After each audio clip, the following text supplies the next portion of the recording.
Yang slide ini berakhir di mana, Mas? Berakhir di di spiritualitas. karya-karyanya. Oh. Jadi di slide utama itu, Bang. Jadi di slide pertama itu membagi periode kekaryaanku. Terus yang Imago Day dan Wanderlust itu adalah pameran terakhirku, kedua pameran tunggal terakhirku gitu. Kalau runtutannya itu di slide pertamanya. Oke. Maaf agak membingungkan ya. Iya.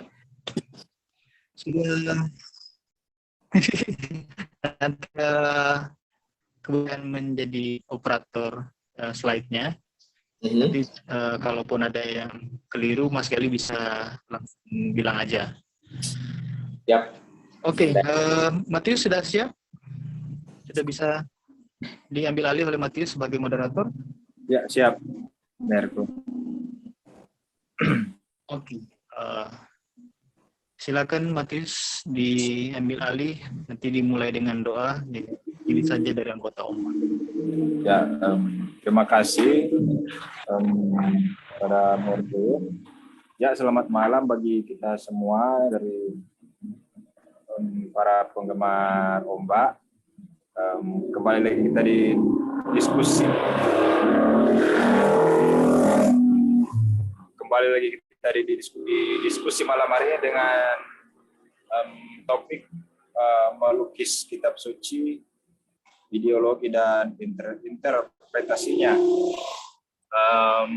Oke, langsung saja. Nggak usah berlama-lama karena mungkin udah delay kalau pesawat.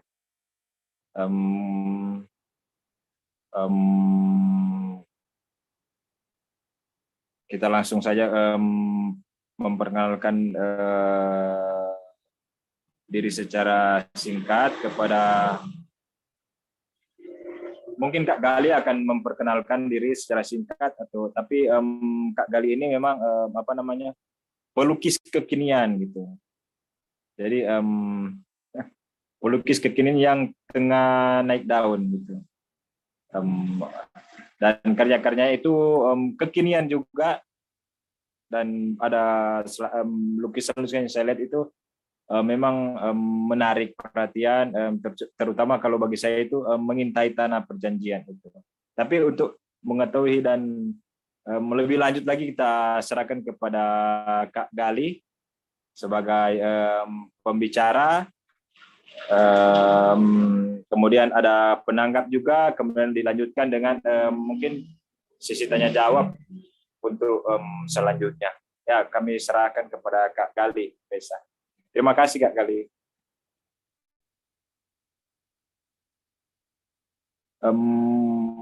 Mic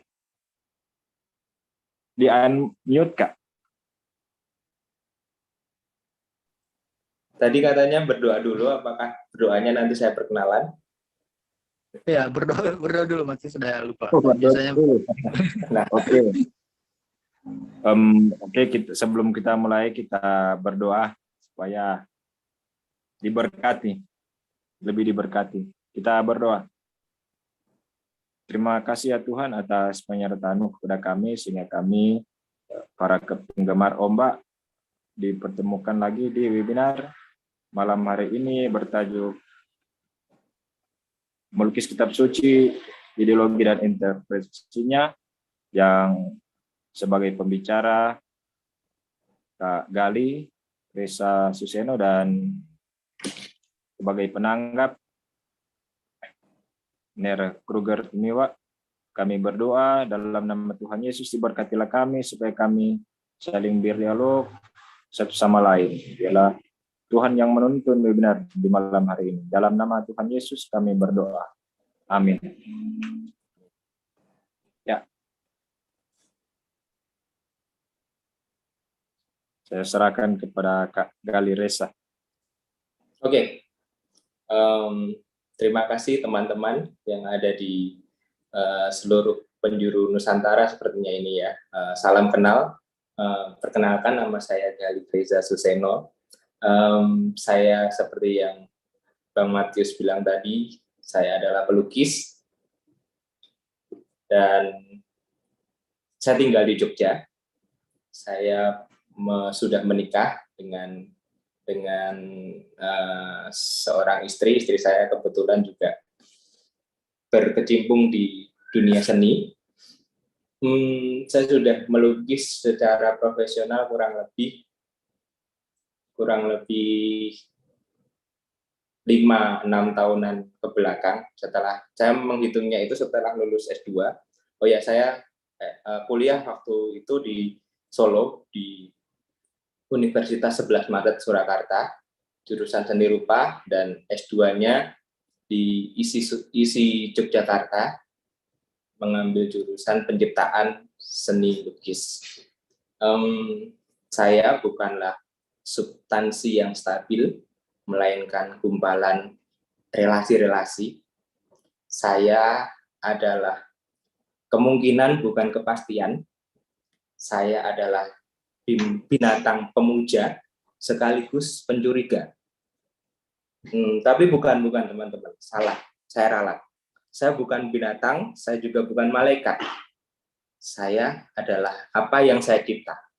Dan mari teman-teman, mari kita sama-sama menjelajahi dunia ciptaan saya. Saya bilang pencipta ini seakan sombong. Saya menyamakan diri dengan Allah yang adalah pencipta. Tetapi bagaimana itu sangat berfrekuensi dengan itu. Mari menjelajahi karya-karya ciptaan saya.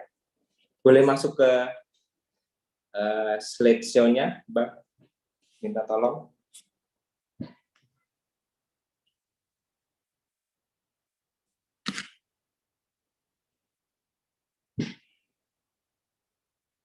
Nah, ini next saja tadi udah. Itu. Kalau teman-teman mau lihat karya-karya saya, mau sambil kepoin, boleh langsung ke Instagram Galih Suseno. Nah, karena saya percaya kehidupan itu perpindahan antara metafor satu ke metafor lainnya. Jadi yang kita atau yang saya rayakan adalah imajinasi kita, imajinasiku tentang sesuatu yang ideal, sesuatu yang baik, sesuatu yang indah, sesuatu yang pantas didengar, itulah yang menstimulus saya melalui karya-karya saya. Nah, di dalam kekaryaan saya itu benang merahnya adalah spiritualitas. Saya menyadarinya itu sejak dari S1 kemarin. Saya melalui karya,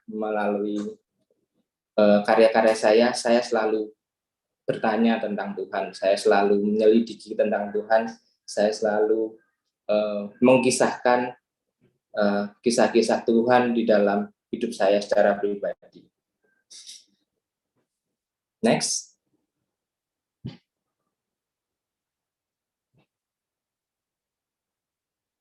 Nah, apa sih spiritualitas menurut saya? Mungkin sekarang tuh orang sering ngomongin bahwa Tuhan itu maha kuasa, maha pencipta, maha penyembuh, maha pendengar, dan lain sebagainya.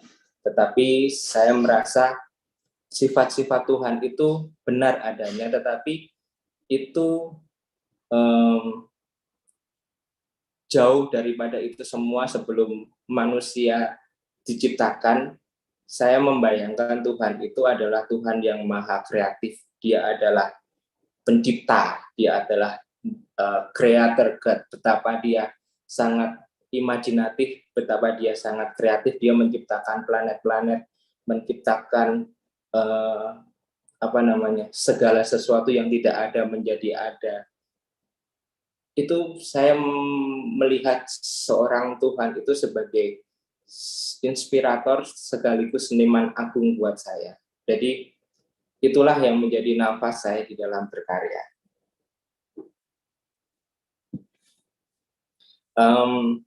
Ada yang bilang kayak gini bahwa seniman dan nabi itu punya tugas yang sama dari Tuhan, yaitu mewartakan perkataannya. Jadi kalau nabi itu lewat teks-teks, tetapi seniman itu lewat kedalaman berpikir. Orang bilang itu divine madness, kegilaan ilahi. Yaitu seniman dikaruniai sesuatu untuk menyingkap sesuatu itu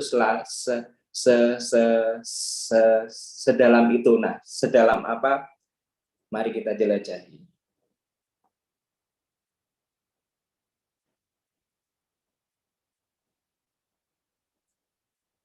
Nah, ini saya setuju dengan kalimat Martin Heidegger, teman-teman, bahwa dia bilang kayak gini, kekuatan seni melukiskan pengalaman yang sebenarnya tidak tampak, memperkatakan hal-hal yang tak terumuskan, membunyikan hal-hal yang tak suarakan, dan menarikan inti batin pengalaman yang tak terungkapkan. Itu saya amini bahwa seni itu memiliki kesadaran baru, harus menunjukkan kesadaran baru. Di sini saya garis bawahi adalah kesadaran baru yang tentunya berbeda dengan logika, yang tentunya berbeda dengan sejarah yang sudah ditulis, yang tentunya mungkin berbeda dengan dogma-dogma kitab suci. Jadi seniman itu harus bisa menangkap atau mengambil sisi lain dari apa yang sudah umum diketahui orang. Jadi kesadaran baru itu yang saya selalu upayakan di dalam setiap karya-karya saya. Next. Oke, mari kita ikuti jejak-jejak spiritual di dalam karya saya. Nah, seperti seniman-seniman lain, saya tuh suka menggambar dari kecil, teman-teman. Saya tuh suka melukis itu dari umur TK lah ya, tetapi saya suka ikut lomba-lomba gambar itu dari SD, dan kemudian SMP saya sudah melukis pakai cat minyak. Ini karya-karya SMP saya sudah menerima pesanan lukisan itu dari SMP. Nah, bedanya sama teman-teman lain atau seniman-seniman lain atau orang-orang yang dulu waktu kecilnya pintar gambar, saya tuh cuma bisa gambar. Kalau teman-teman lain pintar gambar, juga pintar matematika, pintar gambar, juga pintar bahasa Inggris. Saya tuh cuma pintar gambar saja. Saya nggak pintar pelajaran lain. Saya nol besar, yang nggak nol besar banget. Pokoknya saya bodoh lah di pelajaran lain, dan melukis, menggambar, berkesenian itu adalah jalur yang saya tapaki, saya saya lalui sampai titik ini, sehingga saya boleh di titik ini, dan saya merasa ini adalah panggilan Tuhan lewat hidup saya. Jadi saya merasa tuh I was born to do this. Saya merasa itu panggilan. Saya merasa di dunia ini saya akan mewartakan kabar baik Tuhan. Saya ini melalui ini tujuan-tujuan Tuhan, melalui dunia seni, tujuan-tujuan Tuhan akan disingkapkan pada saya. Next. Nah, ini karya-karya saya waktu di S1. Saya tuh bukan mengambil jurusan seni lukis, teman-teman, tetapi seni grafis, seni cetak, kalau teman-teman tahu. Jadi mengupayakan bagaimana sebuah karya itu nggak cuma satu, tetapi bisa dicetak. Dan akhirnya kalau sekarang bisa jadi seni bisa jadi komputer grafis atau seni grafis yang memakai teknologi. Tetapi saya mempelajari seni cetak itu dari manualnya, dari S1 dulu. Jadi teman-teman bisa lihat karya-karya saya sudah bernafaskan Kristen sekali, karena waktu S1 itu saya dilingkupi oleh teman-teman PMK kampus. Waktu itu saya nggak boleh kuliah di ISI teman-teman. Saya tuh pengen banget kuliah di ISI Jogja, tetapi pada tahun 2007 ISI Jogja itu hangus, bukan hangus. ISI Jogja itu ambruk rata dengan tanah karena gempa, dan saya dan orang tua saya sangat senang sekali karena keinginan saya itu otomatis harus cari kampus selain ISI Jogja. Orang tua saya khawatir kalau saya berteman dengan seniman, saya itu jadi aneh, saya itu jadi nakal, saya itu jadi nggak genah. Terus akhirnya saya masuk di kampus perguruan tinggi negeri seni yang ada seninya, meskipun seninya nggak oke-oke banget, tetapi harapan orang tua saya itu saya boleh bisa berteman dengan orang-orang non seni yang maksudnya pemikirannya agak waras, pemikirannya agak normal. Dan benar, akhirnya di sana saya juga cukup nyaman dengan teman-teman PMK, teman-teman gereja waktu itu, sehingga semakin membaralah gelora untuk seni itu harus bisa menjadi kesaksian. Jadi karya-karya saya itu selalu dirasuki oleh nafas-nafas kekristenan. Jadi kayak ini teman-teman bisa lihat itu menceritakan tentang duri dalam daging dan lain sebagainya, itu tentang kematian Yesus di dalam hidupnya. Jadi sangat-sangat Kristiani. Terus next. Nah, di masa S1 saya juga dapat kesempatan residensi pameran tunggal di Jogja dan di Jakarta, di 2 kota. Saya di situ juga karya-karya saya juga bernafaskan rohani banget. Jadi saya melukiskan sebuah keledai yang terinspirasi keledai Bileam. Keledai ini namanya Prasetyo, teman-teman, yang terinspirasi keledai Bileam yang bisa menginsafkan si Bileam itu menjadi jalan yang benar. Nah, waktu itu saya pengen karya seni saya itu bisa jadi kesaksian, bisa jadi orang itu tahu Kristus lewat karya-karya, lewat konsep-konsep karya-karya saya gitu. Jadi ini salah satunya. Boleh di next. Nah, ini tentang gejolak, tentang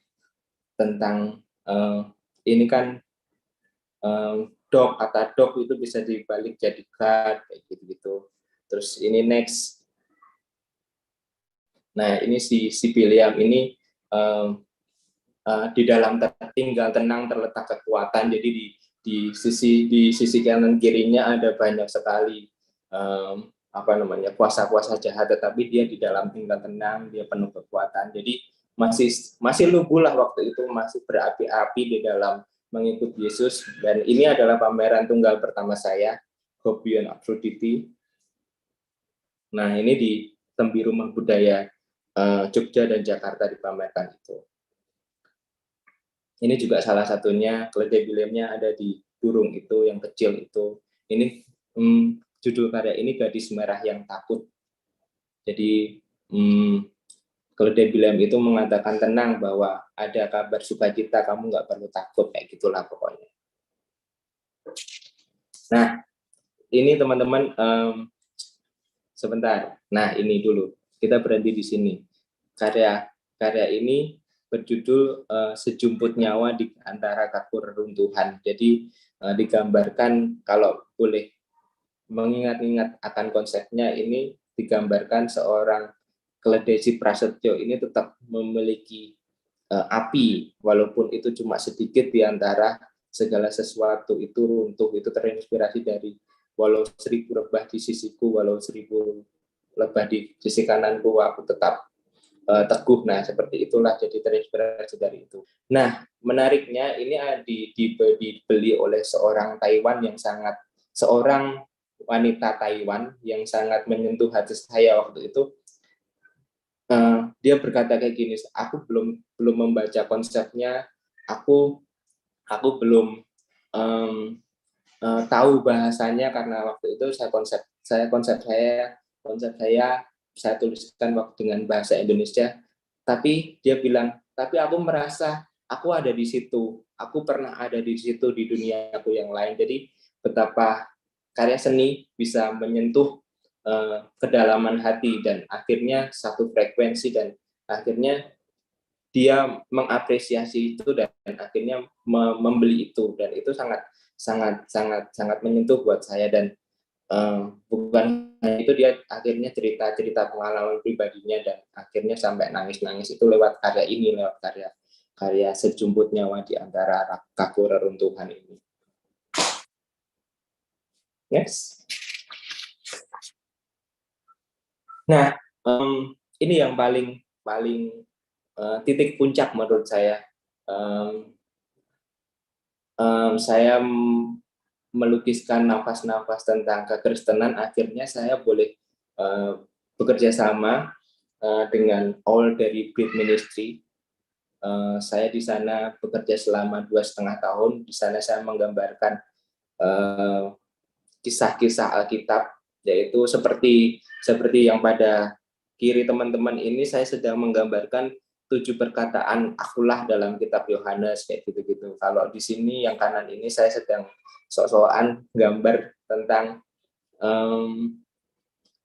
kayaknya Bible karakter, jadi kisah nabi-nabi di dalam Alkitab. Jadi lukisan-lukisan saya benar-benar diilhami atau diambil dari kitab suci, bukan ada interpretasi saya tetapi sangat sedikit, jadi kayak seperti mengilustrasikan aja. Ini teman-teman masih ada di websitenya All Dari Breed atau Warung Sate Kamu, atau di YMA. Teman-teman bisa search sendiri karya-karya tersebut.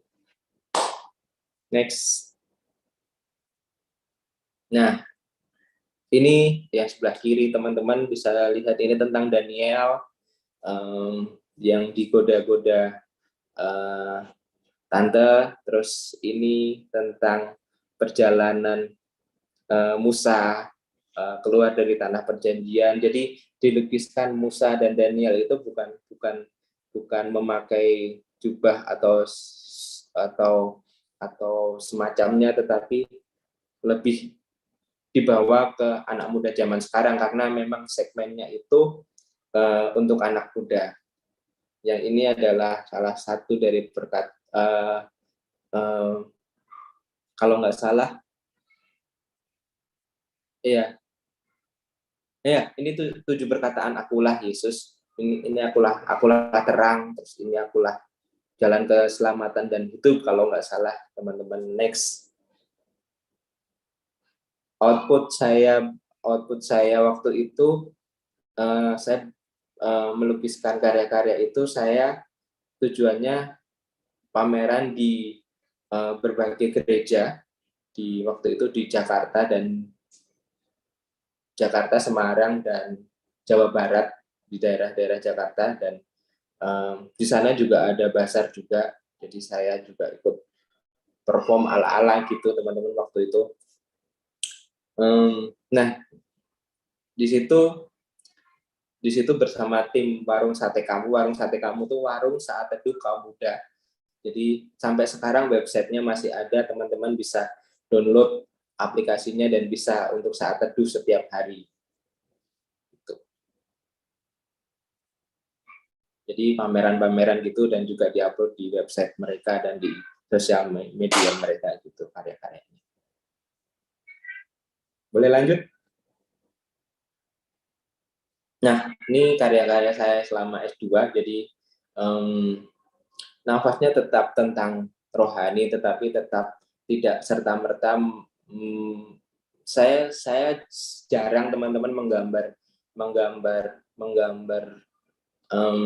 simbol-simbol tentang Yesus, simbol-simbol secara kekristenan secara tersirat, tetapi konsep dan makna kekaryaan itu selalu terinspirasi dari Alkitab, dari apa yang saya hidupi gitu sebagai seorang Kristiani. Next. Ini juga, ini karya-karya ini masuk dalam pameran Imagudi. Next. Yang nanti kita akan lihat seperti apa. Next. Nah, lepas S2 teman-teman, saya tuh S2 itu tujuannya ya, saya memiliki orang tua yang konservatif, jadi menjadi seniman itu sebenarnya adalah sebuah pekerjaan yang too good to be true buat saya gitu. Jadi daripada saya gambar-gambar nggak jelas, waktu itu juga waktu S1 itu juga saya belum bisa menghasilkan, belum bisa mencukupi kebutuhan saya dengan melukis itu. Jadi saya cari aman dengan S2. S2 tujuannya apa? Jadi dosen. Jadi kayak Bang Erwin gitu. Jadi saya sudah mau akan melamar di di kampus-kampus Kristen gitu. Tetapi sebelum itu saya di dalam S2 itu mengambil penciptaan seni. Jadi di sana ada berbelas-belas karya dan saya memperlakukan itu sebagai anak.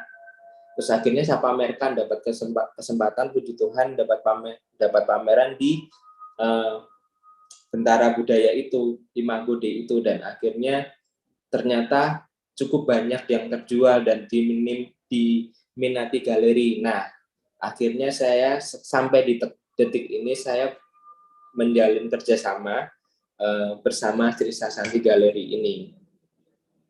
Nah, nafas-nafas saya di dalam kekaryaan saya itu bersama Trisa Santi itu enggak serta-merta tersirat secara kekristenan, tetapi lebih universal lagi.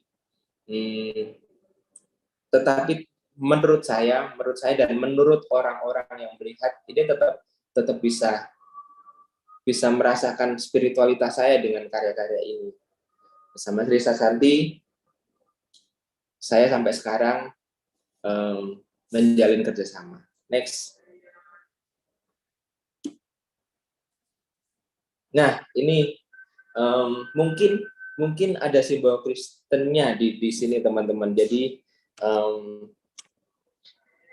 karya ini berjudul ini bedanya saya dan Tuhan. Kalau Tuhan itu menciptakan ciptaannya itu punya tujuan, punya konsep, tetapi saya karena terlalu banyak karyanya saya, jadi saya cukup lupa judulnya. Tapi ceritanya ini tentang sebuah hope, tentang sebuah pengharapan yang disimbolkan dengan jangkar itu. Jadi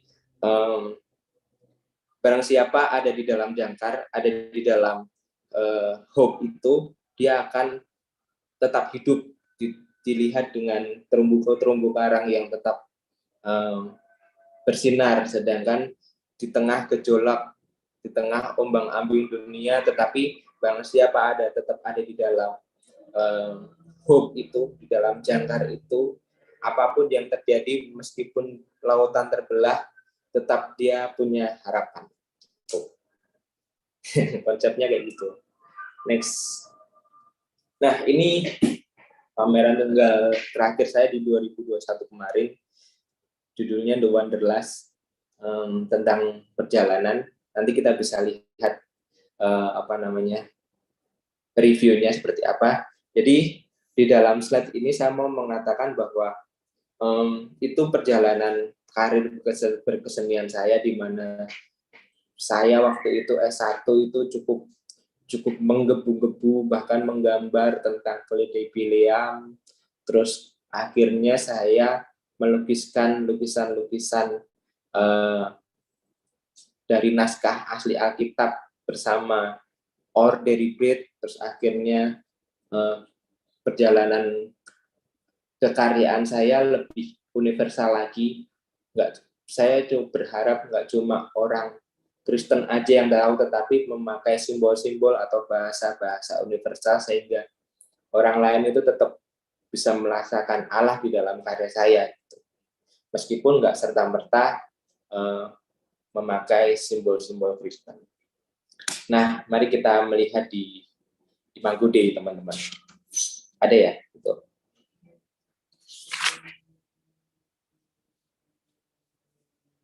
Nah, ini keluarga saya. Langsung ke Imago Dei aja, Mas, malu. Nah, Ini kemarin, ini yang tadi aku bicara Imago Dei, di situ saya masih ingat waktu itu saya dapat kesempatan secara luar biasa di Bentara Budaya Yogyakarta. Itu katanya kawah candra di mukanya seniman. Waktu itu saya tuh merasa belum apa-apa, masih seniman muda bau kencur, dan memberikan proposal Imago Dei-nya itu juga dengan gemetar. Tetapi ketika Allah sudah bekerja, Tuhan pasti tolong, dan di waktu pembukaan Imago Dei-nya yang bikin saya bergetar, teman-teman, dibuka oleh seorang dosen Katolik yang jelas, dan dibuka oleh Romo Sindu. Romo Sindu saat itu bisa berdakwah tentang Imago Dei itu apa, di hadapan ratusan orang yang banyak non Kristianinya. Jadi saya merasa ini betapa seni adalah bahasa universal yang bisa diterima semua orang, dan bisa merasuk ke dalam pemikiran orang tanpa harus ini sekat, oh ini ke kristenisasi, ini apa, tetapi kalau ini adalah sebuah konsep, karena ini adalah sebuah pameran, jadi apapun itu ya kita harus nikmati sebagai wujud karya seni, bukan wujud dakwah atau wujud perhelatan agama, tetapi sebuah perhelatan kesenian. Nah, mari kita lihat karya-karyanya. Tulisannya nggak usah. Nah, seperti yang di slideshow aja. Jadi seperti yang saya bilang tadi, kalau Imago Dei ini hasil tercipta dari karya-karya S2 saya waktu di Pascasarjana ISI Yogyakarta. Jadi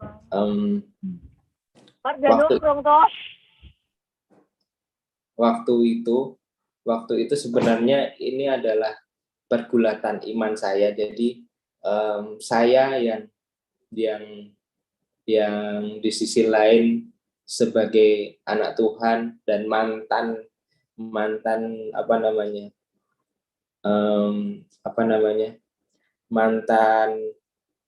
orderipi, tetapi mempunyai sebuah hubungan dengan orang lain yang tidak seiman gitu. Jadi ini ada pergulatan pribadi saya. Jadi karyanya next aja, Mas. Saya menceritakan secara umum kok. Nah, ini adalah sosok teman-teman tahu. Jadi yang lucunya karya ini akhirnya dibeli oleh bukan orang Indonesia malahan, tetapi orang Hong Kong, dan merasa tahu sejarahnya, terus akhirnya membeli karya Gus Dur ini. Nah, secara garis besar saya nggak usah ngomong Imago Dei itu apa, karena di sini adalah para teolog-teolog yang sangat wibawa. Jadi di dalam Imago Dei ini saya bukan serta-merta menjelaskan Kristus, tetapi menemukan Kristus. Jadi saya ulangi, karya-karya saya itu bukan menjelaskan Kristus, tetapi menemukan Kristus di dalam karya saya. Jadi banyak sekali kisah-kisah di situ. Kalau teman-teman bisa baca nanti tulisan-tulisan dari orang-orang atas interpretasi karya ini, jadi bisa sangat universal sekali. Next.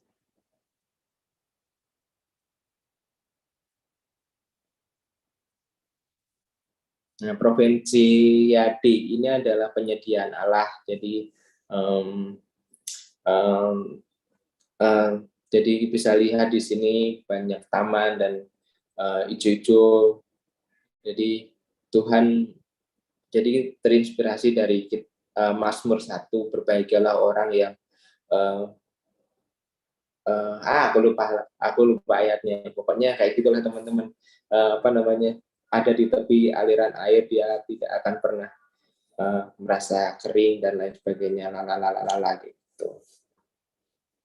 Saya grogi ngomong sama rohaniawan, banyak rohaniawan di sini. Next.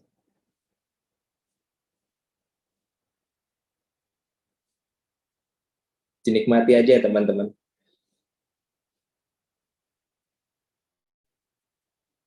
Nah, ini Aletheia. Ini juga apa namanya? Kalau boleh saya ingat, jadi ini digambarkan seorang wanita dengan gantang. Jadi terinspirasi oleh seorang wanita yang bijak yang tetap menyalakan pelitahnya. Jadi dia tetap meskipun dia tersesat, tetapi dia masih dapat menemukan cahaya.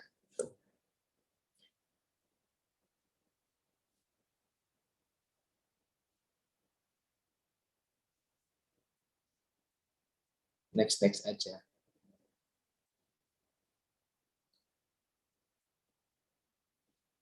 Nah, ini mungkin titik kejatuhan saya, teman-teman, menggambarkan waktu itu betapa karya seni itu melukiskan babak-babak kehidupan saya, di mana waktu itu saya merasa memiliki kejatuhan di dalam dosa seksual waktu itu. Terus saya merasa tidak layak, terus akhirnya menggambar sengeri ini, teman-teman. Jadi karya-karya saya itu lebih cenderung kepada apa namanya, seperti kayak kitab Mazmur, teman-teman, benar-benar otentik. Jadi apa namanya, otentik apa yang saya rasakan. Jadi saat saya frustasi saya menggambar apa, saat saya senang saya menggambar apa, saat saya merasa stres saya merasa sukacita, itu beda-beda. Dan itulah hal-hal, itulah perasaan-perasaan yang saya hidupi sebagai orang, sebagai manusia yang menyadari, seorang yang menyadari bahwa ia segambar dan serupa Allah. Jadi inilah apa namanya, perasaan-perasaan itu.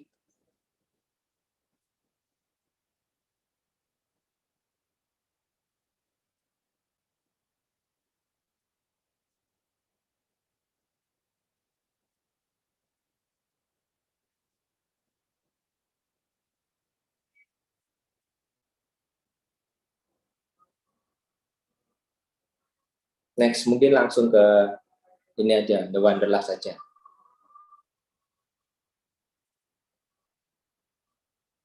Nah, ini pameran tunggal saya waktu pandemi kemarin, pada bulan Maret 2021 kemarin.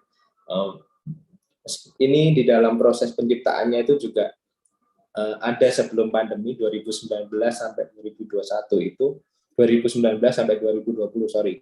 Nah, itu ada masa di dalam sebelum pandemi dan masa di dalam pandemi. Jadi ceritanya tentang perjalanan imajinasi saya, perjalanan berkelana saya, itu menghayati di dalam, meskipun saya ada di dalam ruang dan nggak bisa kemana-mana, tetapi imajinasi saya berkelana. Di next aja.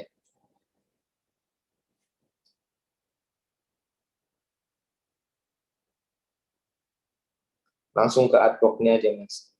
Ini nanti banyak tulisan. Teman-teman bisa mendapatkan ini dengan mengkontak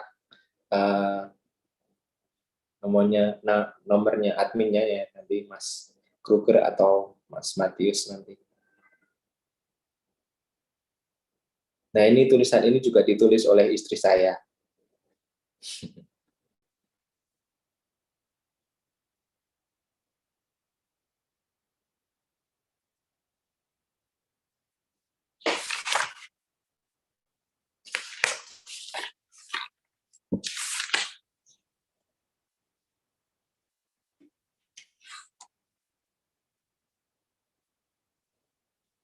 Nah, next. Nah, mulai dari sini. Jadi saya tidak membacakan satu persatu ya konsepnya, jadi dinikmati aja. Jadi kalau mau benar-benar kepo tentang ini apa sih maksudnya, ini konsepnya apa sih gitu. Tapi sebenarnya buat seniman itu, buat saya pribadi itu saya lebih takut dipahami daripada tidak dipahami, karena saya merasa kalau orang itu paham betul karya saya itu, jadi saya merasa karya itu tidak menyimpan misteri gitu. Jadi bolehlah teman-teman tidak memahami karya saya, itu nggak apa-apa. Ini apa sih? Atau mungkin cuma menikmati keindahannya aja nggak apa-apa. Saya mewajibkan malah menginterpretasi seluas-luasnya tentang karya saya. Nanti mari kita bahas bersama-sama, teman-teman bisa tanyakan, atau teman-teman bisa tanyakan sesuatu tentang seni atau tentang karya saya. Di next aja, Mas.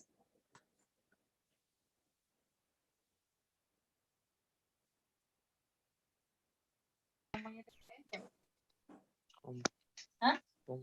Loh. Ya kalau nggak boleh jadi ya kan. Pokok.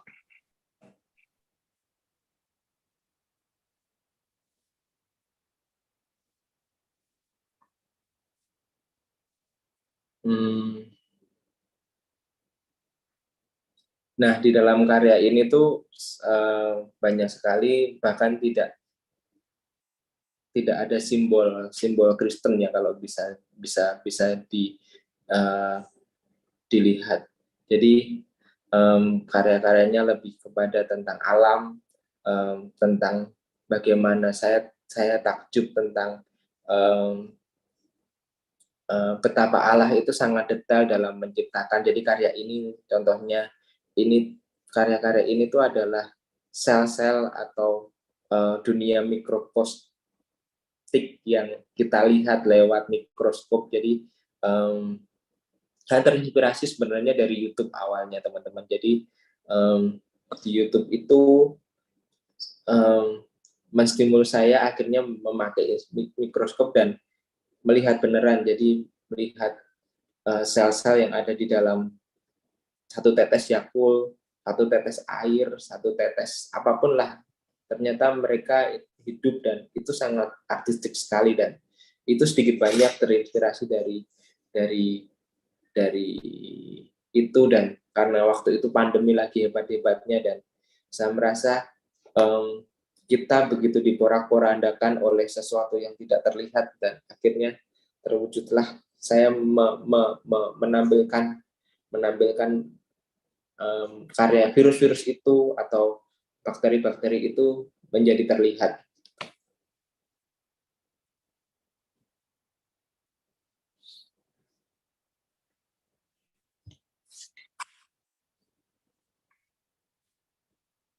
Jadi saya merasa bahwa nilai sebuah karya, sebuah fenomena pada karya itu seringkali tersembunyi dalam pengertian terselubung dan samar. Jadi saya suka, teman-teman seperti nonton film, melihat sesuatu yang lain, melihat menangkap Easter egg. Nah, di dalam seni, di dalam karya saya itu selalu ada Easter egg, yang mana itu adalah simbol atau sebuah wujud itu yang karya saya banget. Nah, kalau boleh saya kasih kesimpulan sebentar, jadi kenapa karya-karya saya ini terbuat. Jadi dalam benang merah spiritualitas, yaitu saya merasa Tuhan itu semacam komitmen batin atau sebuah kiblat spirit tertinggi di dalam kehidupan saya, yang mempesona, menakutkan, sekaligus membingungkan buat saya. Sesuatu yang pasti sekaligus tidak pasti. Bagi saya, menjadi seniman yang beriman adalah tindakan eksistensial yang berisiko, dan menuntut keberanian untuk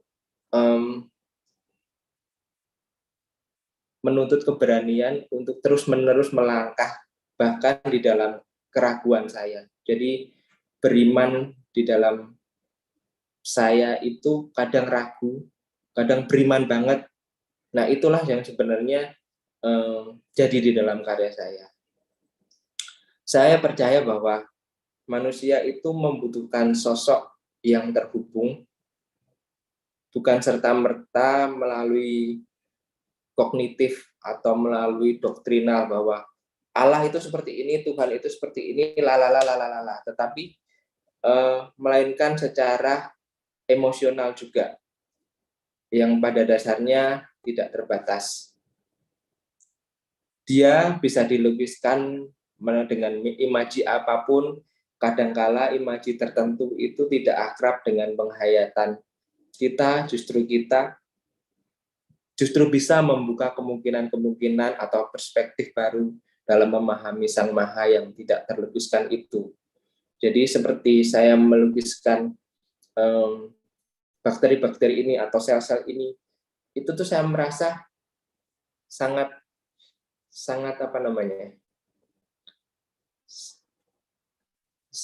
merasa kalau seorang sufi itu kayak kayak tenggelam gitu. Benar-benar saya merasakan kehadiran Tuhan, meskipun saya nggak menggambarkan figur Yesus secara wajah, tetapi itu semua itu saya merasa, oh, saya bisa menciptakan seperti ini, betapa Tuhan itu yang maha besar itu juga sangat maha besar juga, maha kreatif juga. Ini teman-teman karya instalasi pertama saya. Judulnya saya lupa. Nanti bisa dilihat, jadi menceritakan rumah si virus itu. Jadi kalau si virus itu atau si COVID itu tuh rumahnya itu saya lihat teliti itu sangat artistik banget, jadi terinspirasilah karya ini. Mungkin begitu ya teman-teman. Demikian kurang lebihnya. Saya mohon maaf, saya berharap kita akan lebih cair dan lebih bisa ngobrol gitu ya. Terima kasih, Tuhan memberkati. Ya, terima kasih buat Kak Gali Resa yang telah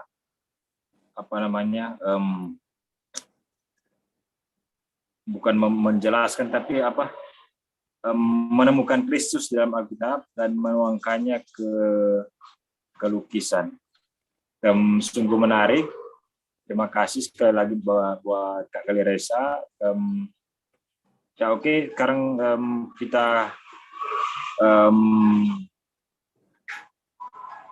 arahkan kepada Merkugar sebagai penanggap. Dipersilahkan. Oke, apakah suara saya terdengar jelas? Ya, siap. Jelas. Oke, ya. Terima kasih sekali, Matius dan Mas Gali Resa. Ya, yang perlu saya bilang pertama adalah sungguh sangat bersyukur, bisa menikmati karya-karya Mas Resa itu dengan, saya harus bilang secara gamblang, dengan gratis gitu. Wah, ini harusnya kami bayar mahal karena semua ini bukan karya sembarangan, ini merupakan karya yang lahir dari pergumulan personal, dan saya yakin ini kalau dihargai tidak murah gitu. Jadi bersyukur sekali bisa menikmati karya-karya ini. Mungkin juga Bang Erwin masih ada di ruangan Zoom ini. Juga berterima kasih kepada Bang Erwin sudah mengenalkan kami, Ombak, dengan Mas Gali Resa. Waktu itu saya kebingungan, kami Ombak mau mencari pelukis yang punya lukisan terinspirasi dari Alkitab atau pengalaman iman, ya based on the text katakanlah. Dan ketemulah Mas Gali ini lewat Bang Erwin juga Bang Atmo. Terus berombak ya, terima kasih Bang Erwin. Nah, pertama saya dalam tanggapan dari presentasi Mas Gali ini,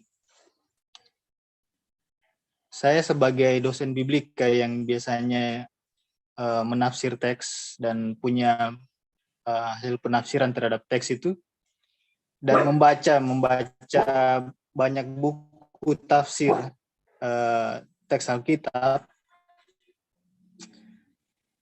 kesan saya terhadap tafsiran saya maupun bacaan-bacaan penafsiran orang lain terhadap teks Alkitab itu, wah, hebat sekali bisa menafsirkan teks Alkitab seperti itu.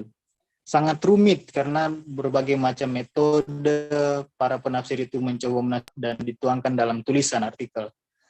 Tapi ketika saya melihat lukisan-lukisan Mas Gali ini, saya mengerutkan dahi gitu. Ini kok bisa diinterpretasi seperti ini gimana caranya? Wah, ini sesuatu yang tidak kalah rumit gitu, tidak kalah dalam penafsiran itu melalui proses yang sangat panjang. Nah, dalam hal ini saya ada di posisi yang tidak anti dengan, jadi saya tidak akan banyak bicara sebenarnya karena panggung ini adalah milik Mas Gali. Jangan sampai lukisan-lukisan tadi buyar dengan omongan saya. Jadi saya di posisi pada penafsiran yang kontemporer katakanlah, penafsiran teks yang post-strukturalis, yang seperti saya bicarakan dengan Mas Gali di WhatsApp, kami juga di Ombak punya posisi untuk, ya dalam tanda kutip, mendobrak tradisi-tradisi tafsir yang mapan, yang konstruksi penafsiran yang sudah mapan. Termasuk apa yang dipaparkan oleh Mas Gali ini patut diapresiasi gitu. Saya berpikir tadi, bisa tidak ya mahasiswa saya, mahasiswa teologi, mahasiswa penafsir gitu, tugas akhirnya skripsinya itu dalam bentuk lukisan. Itu kan juga penafsirannya terhadap teks gitu. Mungkin bisa. Tidak perlu dalam bentuk tulisan, dalam menafsir Alkitab, perlu dalam bentuk seni juga bisa diapresiasi. Nah, saya membaca tulisan dari Sandra Sneijder namanya, seorang Katolik kalau tidak salah, dia Yesuit. Dia membicarakan dua hal, dan ini yang akan saya bahas dengan tulisannya lukisannya Mas Gali. Dia membicarakan dua hal, yaitu biblical theology dan biblical spirituality. Jadi teologi biblika dan spiritualitas biblis. Biasanya orang-orang akan menafsir teks dengan cara melihat sejarah, latar belakang teks itu bagaimana, apa tujuan penulisan teks itu, terutama bagi pembaca mula-mula pada waktu itu, dan perlu pendekatan yang sangat metodologis, sistematis gitu, dan itu menghasilkan sesuatu konsep berteologi, teologi berdasarkan Alkitab. Biasanya teologi yang kemudian dibangun dalam sistematika menjadi dogma-dogma berupa kristologi, soteriologi, dan lain sebagainya. Nah, apa yang dilakukan Mas Gali ini adalah yang disebut oleh Sandra Sneijder itu dengan biblical spirituality. Jadi mengungkapkan unsur-unsur spiritualitas dari teks. Saya tidak bisa berhenti kagum ketika melihat tadi lukisan tentang Daniel, tentang siapa lagi tadi yang Musa, digambarkan sedemikian rupa gitu ya, Musa, tokoh-tokoh Alkitab dengan kisahnya, bahkan soal penciptaan itu tidak lahir dari pendekatan-pendekatan historis misalnya yang sangat kaku, tapi lahir dari pendekatan spiritualitas yang memang datang dari orang yang membaca teks itu secara personal, gitu ya. Dalam bahasa teologisnya, Sandra Sneirus bilang itu adalah suatu teopoetik. Jadi experiencing God, pengalaman akan Allah, gitu. Itu yang tadi Mas Gali ulang-ulang dalam pembicaraan, dan ketika Mas Gali mengirimkan PDF-nya ke saya membaca bahwa ini memang betul-betul berangkat dari spiritualitas personal, betul adalah pengalaman akan Allah dari Mas Gali. Teopoetik itu sangat ditekankan dalam biblical spirituality. Nah, apa yang dilakukan Mas Gali ini secara akademis ya bisa diterima sebenarnya. Memang ada banyak tantangan, dan dalam diskusi ombak sebelum-sebelumnya kami juga banyak membahas pendekatan-pendekatan yang sangat subjektif katakanlah. Karena biasanya orang menafsir dengan, oh itu kan menurut pengalaman dari si pelukis misalnya, itu kan perspektif pelukis, tidak objektif mengambil makna teks berdasarkan pengalaman personal. Biasanya orang akan bilang begitu. Tapi dalam perkembangannya apa yang dilakukan oleh Mas Gali ini sangat akademis, malah tidak kalah akademisnya dengan yang pendekatan tradisional misalnya dalam menafsirkan teks.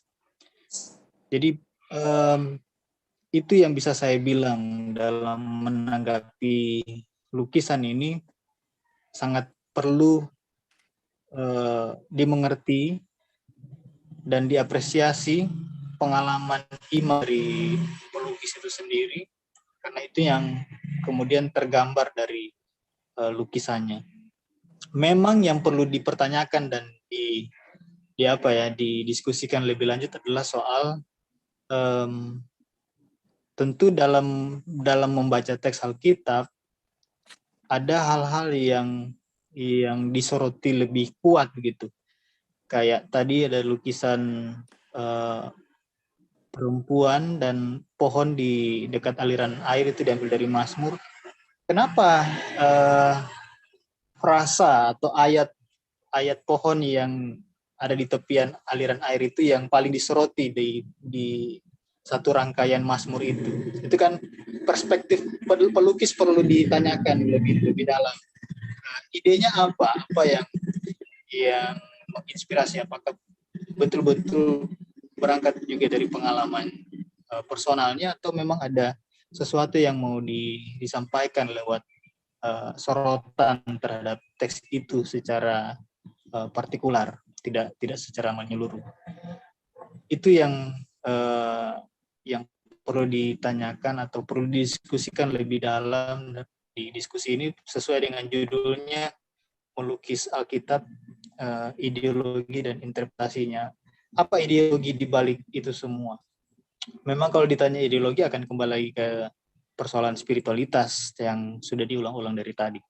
Tapi sudut pandang, permainan warna dan lain sebagainya, penggambaran itu mungkin bisa kita diskusikan lebih lanjut. Meskipun saya sendiri bukan kritikus seni, tidak mengerti apa-apa tentang seni, tapi menarik untuk menceritakan lebih dalam soal sudut pandang dan lain sebagainya dari Mas Gali itu. Itu saja yang bisa saya sampaikan, bahwa sekali lagi ini merupakan bentuk dari teopoetik Mas Gali terhadap teks Alkitab maupun pengalamannya. Yang akan lebih banyak berbicara nanti adalah Mas Gali, karena ini panggung yang luar biasa. Kita sudah diberikan banyak karya untuk dinikmati, jadi mari kita manfaatkan diskusi ini sebaik-baik mungkin untuk saling diskusi dan belajar. Oke, kembali ke Matius. Terima kasih. Ya, terima kasih Nerkru. Apakah ada tanggapan balik dari Kak Gali Reza? Oke, terima kasih Mas Bro. Saya tuh sangat senang di sini karena boleh berjumpa dan boleh diapresiasi oleh orang-orang yang tahu teologi. Jadi apa namanya, sejauh ini saya tuh banyakkan apresiator saya itu adalah mereka yang suka seni atau dunia seniman. Jadi jarang di apa namanya, diapresiasi atau bahkan dibenturkan oleh apa namanya para teolog-teolog. Jadi di dalam kekristenan pun juga saya merasa seni itu begitu terpinggirkan ya. Jadi di dalam mimbar, di dalam apa, jadi wawasan apa namanya, betapa Tuhan membicarakan ya seperti yang kita bicarakan tadi, selalu dibicarakan Tuhan Sang Maha Penyembuh, Sang Maha penyedia, lalala, tetapi jarang sekali membicarakan Tuhan Sang Maha Kreatif. Jadi kreativitaslah itu sebenarnya enggak serta merta berguna. Kreativitas itu enggak serta merta berguna buat seniman-seniman seperti saya, tetapi saya rasa kreativitas itu adalah kemampuan yang harus bisa dimiliki oleh setiap orang sih, untuk mempertahankan hidup di dunia yang sangat penuh persaingan seperti ini menurut saya gitu. Jadi pertama tadi juga telaah teologis, ada teologi Bribika dan teologi apa yang satunya tadi Mas Google? Spiritualitas dan spirituality. Jadi kalau tadi saya merasa saya di dalam menggumuli spiritualitas saya tuh, saya merasa gini, saya nggak serta-merta 100% istilahnya tuh madep-mantep. Itu enggak, kadang saya juga ragu, kadang spiritualitas saya juga tercampur dengan paham-paham panteis yang merasa bahwa saya bisa menemukan Tuhan lewat pohon, saya juga bisa menemukan Tuhan lewat landscape alam. Itu sangat panteis otomatis. Saya nggak bisa membedakan mana ciptaan, mana pencipta. Seharusnya tuh saya bisa hanya melihat ke atas, tetapi lewat ini semua saya tuh bisa takjub, oh Tuhan itu bisa sekeren ini dalam menciptakan bakteri-bakteri yang tidak terlihat, dia bergerak begitu rupa, dan saya, oh Tuhan betapa detailnya Engkau, saya bisa merasakan itu gitu. Jadi kadang beririsan dengan paham-paham panteis, animis, dinamis, dan kayak gitu-gitu. Jadi ya sudah, itulah perjalanan saya, dan ngomongin kebenaran, saya juga merasa bahwa lewat seni itu juga punya akses kepada kebenaran. Jadi menurut sependek pengetahuan yang saya tahu, itu kebenaran itu terbagi menjadi 3, yaitu kebenaran poetis yang ada di dalam seni, kebenaran religius, dan kebenaran sejarah. Kebenaran religius ya seperti yang teman-teman gumuli di dalam teologi. Kebenaran sejarah itu selalu ditulis oleh para pemenang, dan kita hanya bisa tahu sejarah yang dituliskan oleh si X yang adalah pemenang atas peradaban itu. Jadi banyak sekali kebenaran. Jadi menurut saya di dalam seni rupa juga memiliki akses kebenaran pada kebenaran poetis itu sendiri. Gitu sih, teman-teman.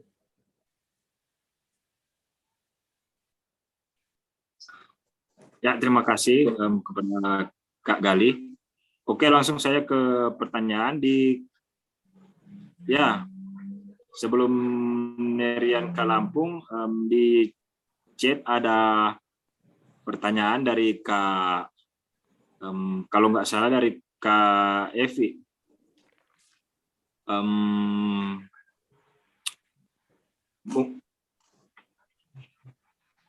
Yaitu apakah lukisan Mas Gali masuk ke aliran surrealisme? Dan pertanyaan kedua, apakah ada ritual khusus ketika proses melukis? Nah, setelah itu dilanjutkan oleh More.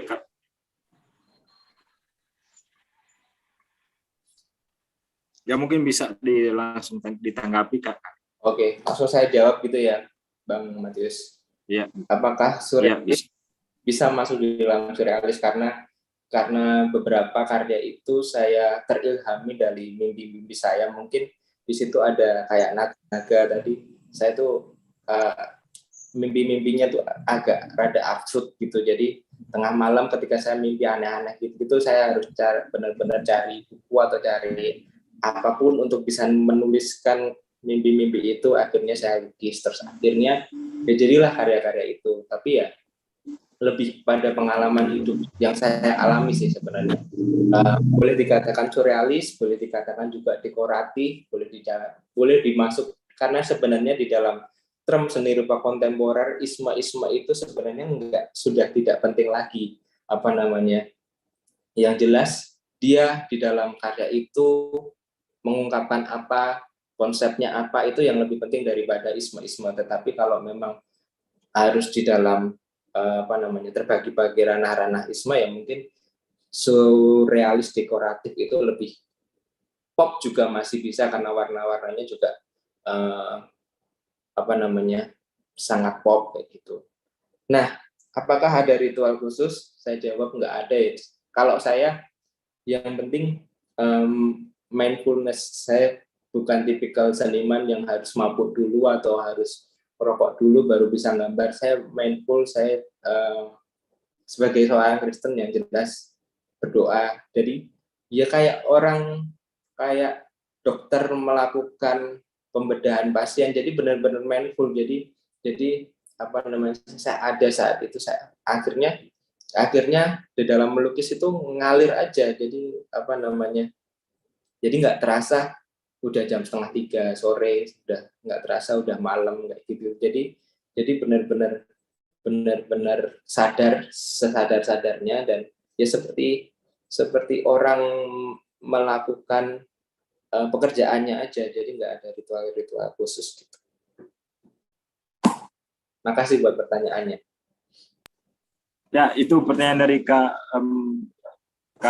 Evi Sivanikula. Mungkin ada respon balik dari Kak Evi. Kalau tidak, langsung di-over ke Morian.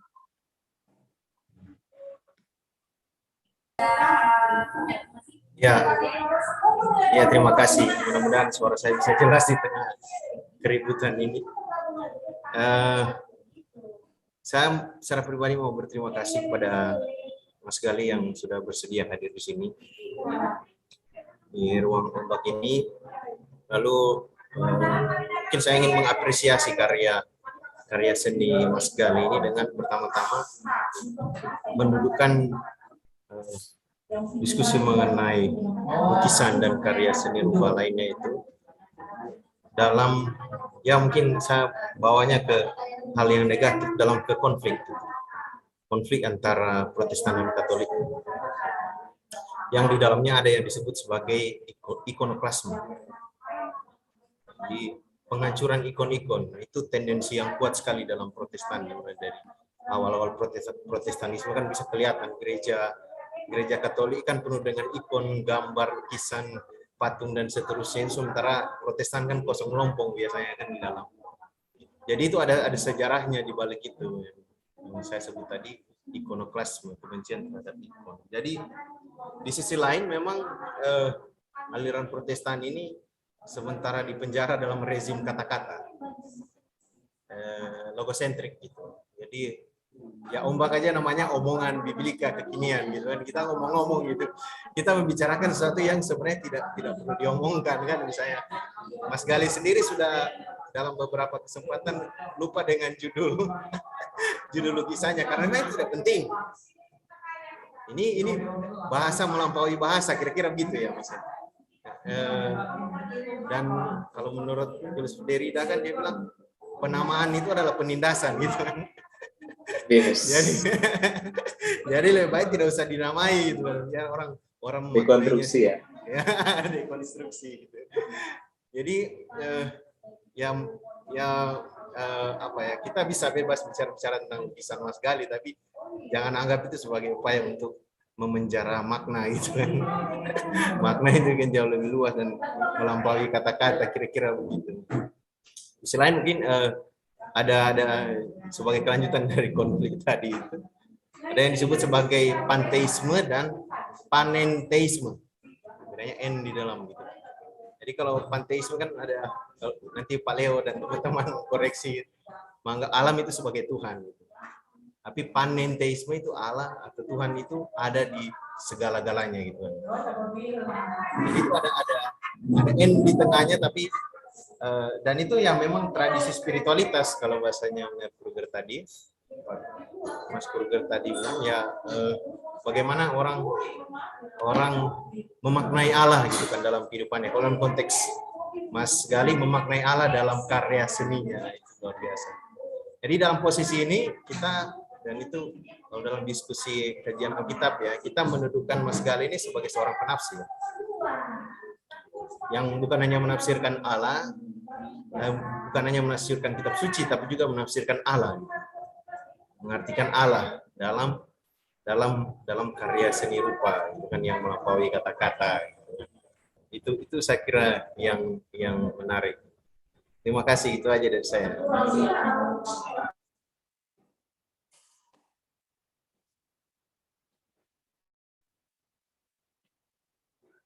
Boleh langsung tak tanggapi? Ya, Iya, ya, langsung saya Kak.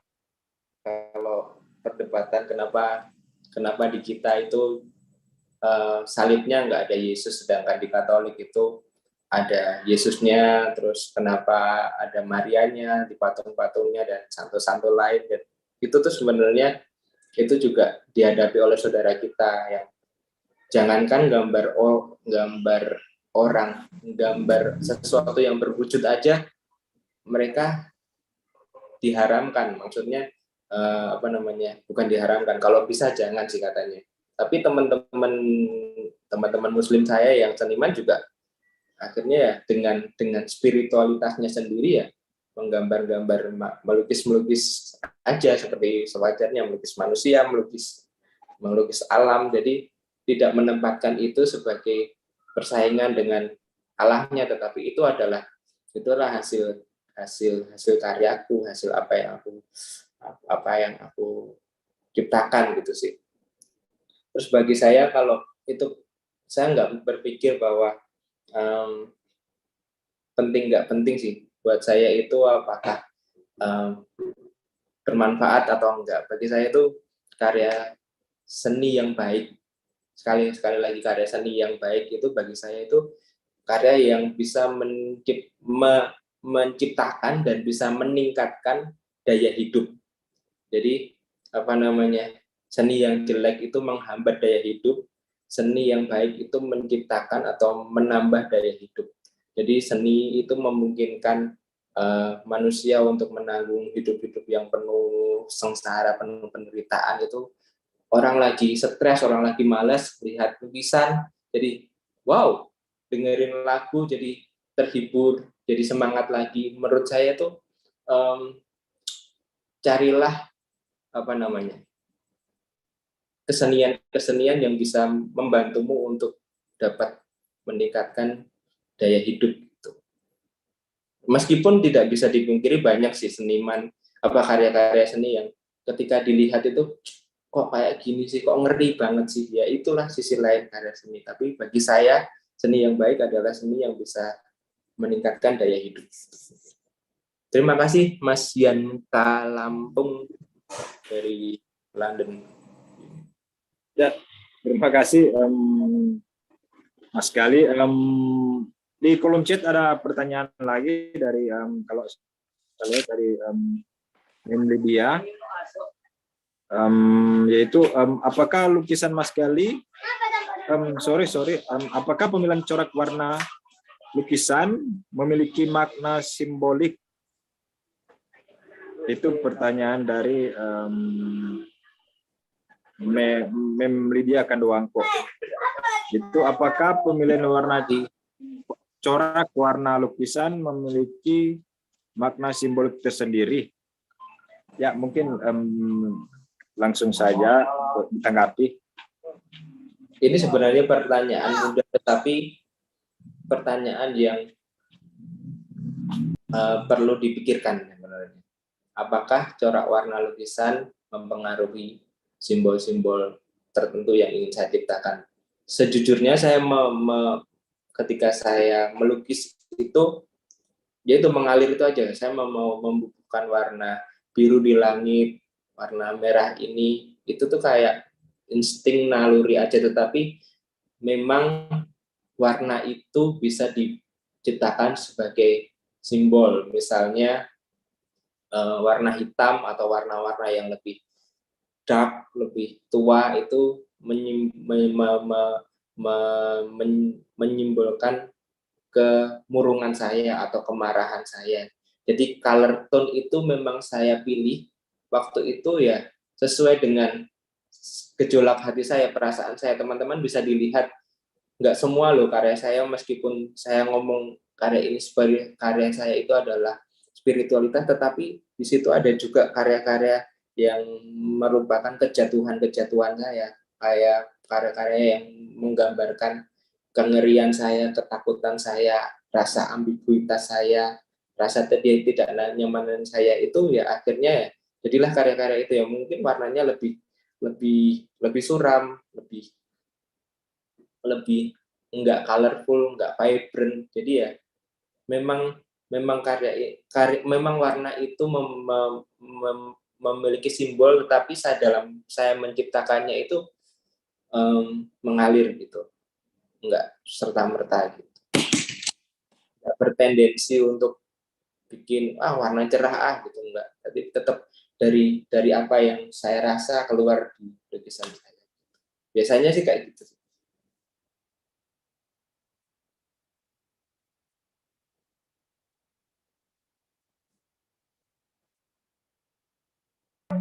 Ya, terima kasih respon dari Mas Gali. Mungkin ada respon balik dari Mem Lydia.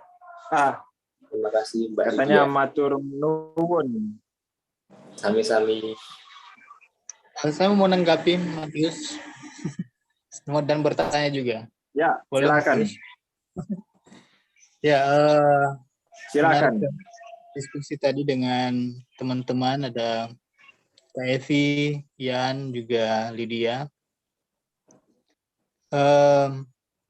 Saya masih menghubungkan dengan apa yang terakhir saya baca dari Sandra Schneider itu tentang biblical spirituality. Kalau saya, mudah-mudahan saya tidak salah baca karena itu tulisan berbahasa Inggris. Sandra Schneider itu bilang bahwa apa yang dilakukan oleh Mas Gali ini, atau Mas Gali itu sendiri adalah seorang performance gitu, performer. Jadi yang dilakukan biasanya terhadap teks Alkitab itu dia analogikan sama dengan seorang musikologis. Seorang musikologis dalam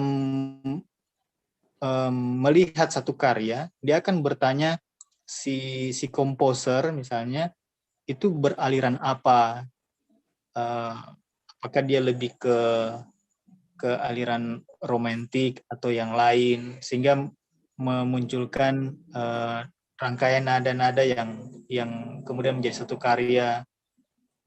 Dia akan lebih ke situ, ke latar belakang dari si komposer, pemain musik, dan mungkin juga konduktor. Tapi seorang performer, dia tidak bertanya lagi soal teks yang dia terima itu, partitur yang dia terima, ini partitur apa gitu. Dia tinggal mainkan saja dan kemudian menyatu dengan konduktor yang tinggal memainkannya juga, dan pendengar, penikmat yang kemudian menjadi satu simfoni. Sandra Schneider menggunakan analogi simfoni itu, dan apa yang dilakukan oleh Mas Gali ini adalah simfoni itu sendiri. Jadi kita tidak lagi sekadar mendengar cerita Alkitab, tapi kita merasakan gitu. Dan itu dirasakan oleh Mas Gali, tidak sekadar membaca, tapi merasakan itu dan menghidupi itu, gitu loh.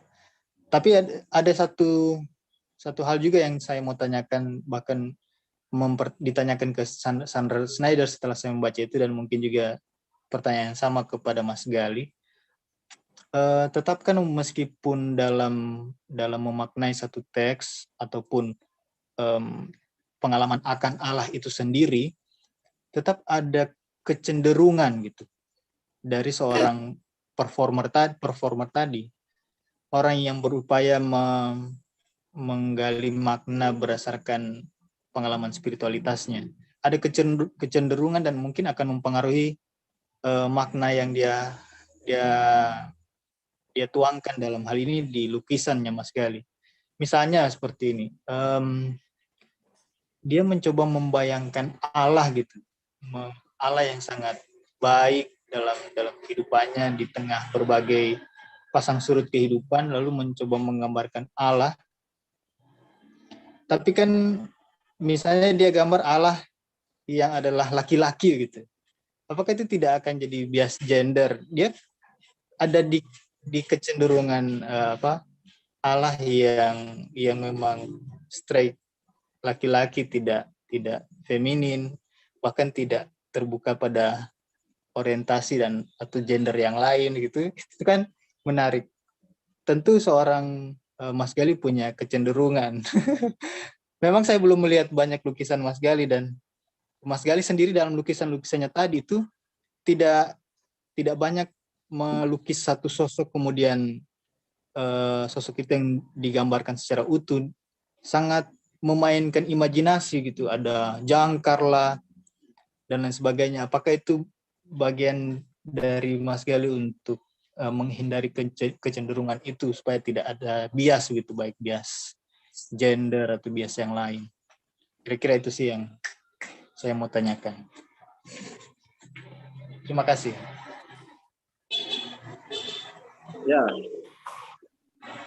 Ya, langsung saja Mas Gali. Tentang kecenderungan itu, saya kalau sebenarnya di ODB pun, di Ordinary Breed, di dalam sebuah pelayanan ministry itu, yang notabene-nya segmen kita adalah untuk anak muda Kristen, tetapi saya di sana itu malah jarang melukiskan sosok Yesus yang pakai jubah panjang, rambut gondrong, dan berewokan. Itu bisa dibilang malah nggak pernah gitu. Jadi saya menginterpretasikan kisah-kisah Alkitab, bahkan dari 7 perkataan Yesus itu di dalam lukisan-lukisan saya itu nggak ada sosok Yesusnya. Jadi langsung akulah jalan keselamatan. Jadi saya menggambarkan orang yang menempuh di jalannya. Jadi sudah sangat universal banget. Jadi meskipun segmennya adalah anak muda Kristen yang adalah orang Kristen, tetapi di situ tuh gambar-gambarnya nggak ada, jarang. Mungkin ada kalau salib ada, tapi jarang pakai elemen Kristen, dan itulah akhirnya terbawa sampai sekarang. Sebenarnya maksud saya ialah nggak serta-merta begitu, supaya lebih bisa dinikmati secara universal aja, lebih bisa dinikmati oleh kalangan non-Kristiani kita aja. Jadi, tapi yang lucunya sekarang saya tuh bereksperimen gini Mas, saya melukis sosok-sosok Yesus yang sangat mirip Yesus, yang sangat tipikal Yesus banget. Jadi orang ras kulit putih, terus matanya biru, terus rambutnya itu, dan memakai baju, tetapi nggak memakai jubah, tetapi memakai baju-baju yang sangat modern. Nah, itu sebenarnya masih di dalam konsep saya mencoba mendekonstruksi pemaknaan orang, langsung menjustifikasikan kalau ada orang rambut gondrong berewokan, ini Yesus ini. Tapi saya di dalam lukisan-lukisan saya yang nggak tahu kapan nanti rilisnya, saya memakai wajah itu, meminjam wajah itu dengan dengan sebenarnya saya memakai ikonik J. J itu bisa siapa aja, bisa Joko, bisa Jono, bisa Johan, bisa J siapa aja. Jadi apa namanya, supaya orang itu nggak stereotip banget bahwa orang timur brewokan gondrong itu pagi Yesus iki, tapi sebenarnya enggak. Nah itu di dalam karya-karya yang lain yang mungkin nggak bisa saya lihatkan di sini karena itu cukup baru gitu. Jadi ya kayak gitu, kecenderungan saya supaya lebih universal, nggak ada simbol-simbol kayak gitu. Tapi di sisi lain saya juga yang baru-baru ini saya melukiskan benar-benar meminjam wajah Yesus itu supaya orang itu nggak stereotip gitu. Gitulah Bang Kruger. Terima kasih buat tanggapannya.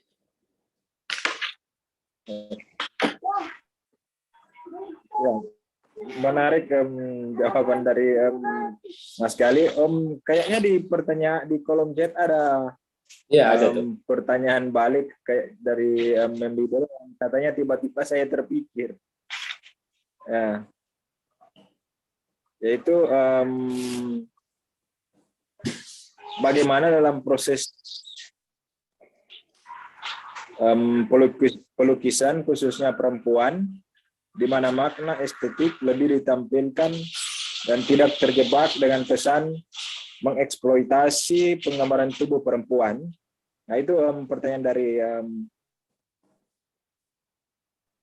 Mem Lydia. Ada beberapa lukisan perempuan di dalam lukisan Mas Gali. Ya, terima kasih. Kalau memang kenapa terkesan mengeksploitasi tubuh perempuan itu sebenarnya kecenderungan saya pribadi. Jadi sebagai laki-laki saya suka perempuan karena kata-kata Nietzsche itu adalah perempuan itu adalah misteri terdalam gitu. Jadi semua orang kamu bisa tahu, tetapi kalau perempuan itu kamu nggak akan bisa benar-benar tahu. Jadi di dalam perempuan itu bagi saya itu di balik keindahannya itu selalu ada misteri, selalu ada sesuatu yang disembunyikan gitu. Jadi kalau itu jawabannya adalah kecenderungan saya sebagai laki-laki tulen yang suka dengan apa namanya menggambarkan perempuan. Jadi di dalam karya Imago Dei itu banyak sosok-sosok perempuan. Jadi apa namanya, saya sangat terwakilkan apa namanya rasa saya itu lewat sosok tubuh perempuan yang menurut saya itu begitu misterius itu, tanpa ada maksud sebenarnya untuk merendahkan dengan mungkin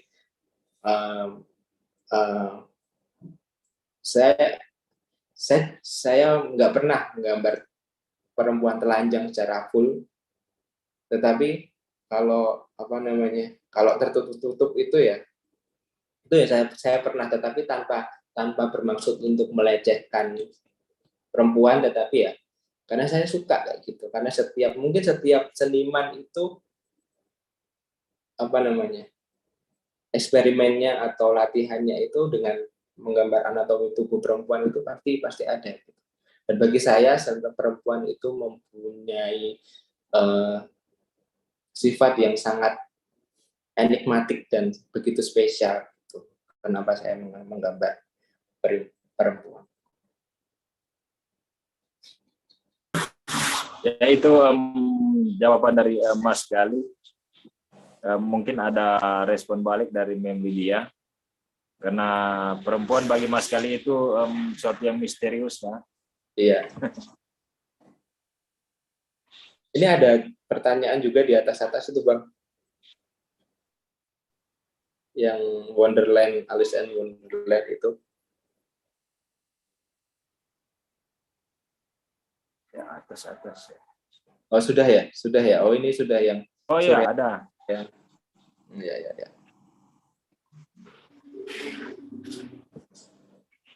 Iya. Ya. Mungkin ada tanggapan dari teman-teman yang lain dari sisi-sisi.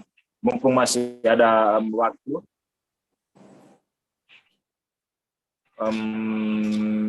barangkali saya akan perpanjang sampai jam 9 mungkin ya. Jadi masih ada beberapa menit ke depan. Ya, dipersilakan bagi siapa yang bertanya atau penasaran atau ingin diskusi lebih lanjut, misalnya bagaimana cara melukis di Mas Gali, ya dipersilakan. Karena Rugi ini baru pertama kali ya dilaksanakan di Ombak, dan ini menarik sekali buat saya ini. Unik. Sesama seniman dulu, Bang Erwin. Ayo Bang Erwin. Oh ya, ada. Ya, langsung over saya ke ini Bang Erwin. bahas tafsiran. Oke. Enggak, ya mantap lah. Aku dari awal tadi udah dengar Mas Gali tadi, luar biasa.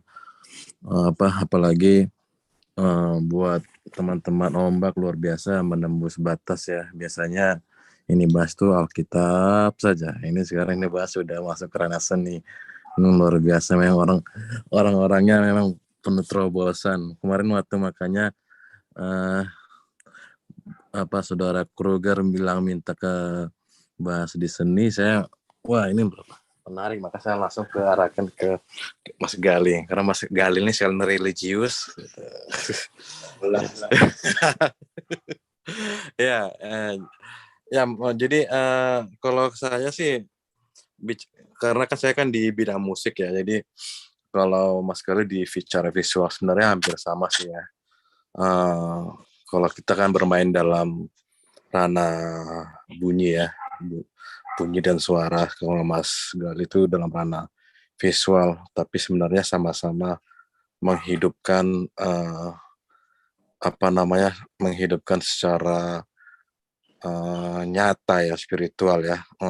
Karena menurut saya setiap karya seni itu nggak ada yang namanya duniawi maupun yang karya musik yang gerejawi spiritual, enggak ya. Setiap karya seni itu pasti memiliki nilai spiritualnya ya, karena yang menghidupkan seni itu sendiri adalah manusia gitu.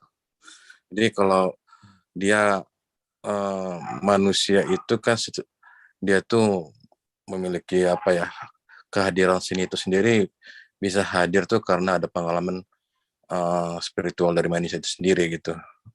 Jadi yang tergantung yang bagaimana cara mentafsirkannya itu.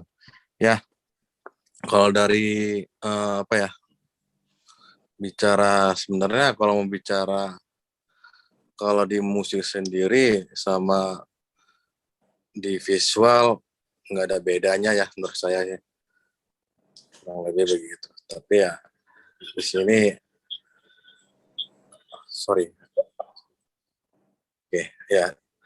Tapi yang paling menarik, saya suka sekali kalau ingin ini sih bertanya sama Mas Gali juga sih soal karya penciptaannya gitu toh.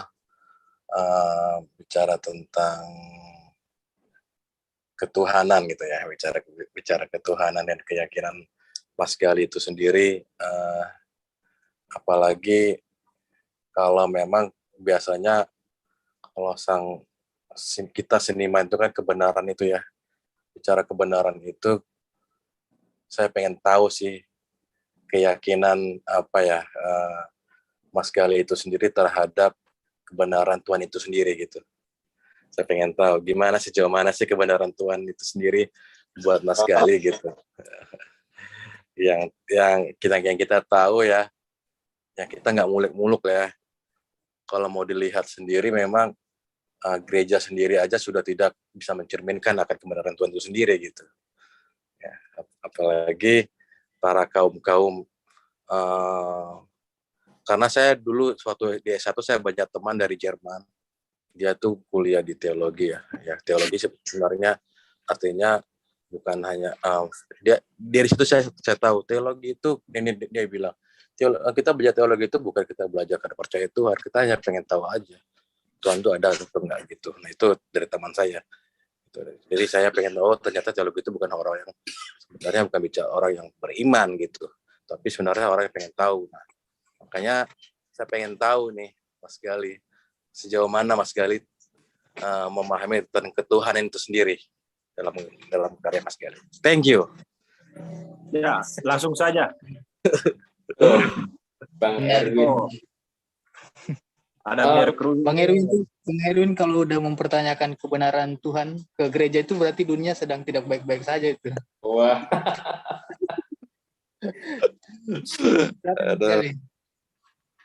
Siap. Terima kasih buat pertanyaannya yang sangat dalam dan filosofis. Saya cukup dibilang meskipun bukan expertise, tetapi sejak dari S1 itu cukup berkelana dengan buku-buku yang aneh-aneh, buku-buku filsafat, buku-buku ketuhanan-ketuhanan yang lain, yang akhirnya lewat buku-buku itulah saya boleh meluaskan cakrawala saya melihat kehidupan. Itu saya benturkan dengan iman saya memang. Dan hasilnya di dalam karya-karya itu, karya buat saya adalah perjalanan spiritualitas saya. Perjalanan spiritualitas kadang saya sangat beriman, kadang saya ragu. Karena saya terpapar dan saya membaca banyak hal mengenai kebenaran-kebenaran yang lain. Tetapi bisa disimpulkan di titik ini, mengapa saya masih tetap percaya, mengapa saya masih beriman, karena saya percaya bahwa segala sesuatu itu bisa berubah, tetapi dasar dari segala sesuatu itu ada tetapan, bahwa pengetahuan boleh seluas-luasnya, tetapi saya percaya dasar segala sesuatu itu adalah ada tetapan, dan tetapan itu adalah Allah.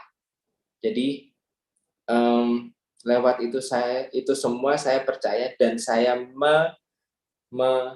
mengalami siapa itu Allah. Dan akhirnya lewat pengalaman-pengalaman itulah yang bisa membuat saya di titik ini saya masih Kristen, saya masih percaya Yesus sebagai juru selamat seutuhnya. Thank you Bang Erwin.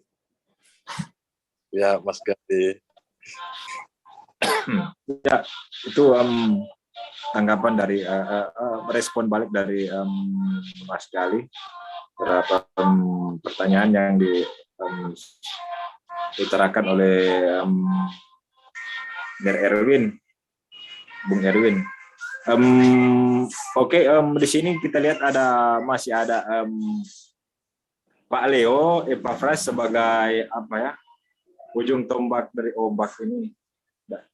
Mungkin bisa memberikan Nasihat ajaib. kritikan mungkin atau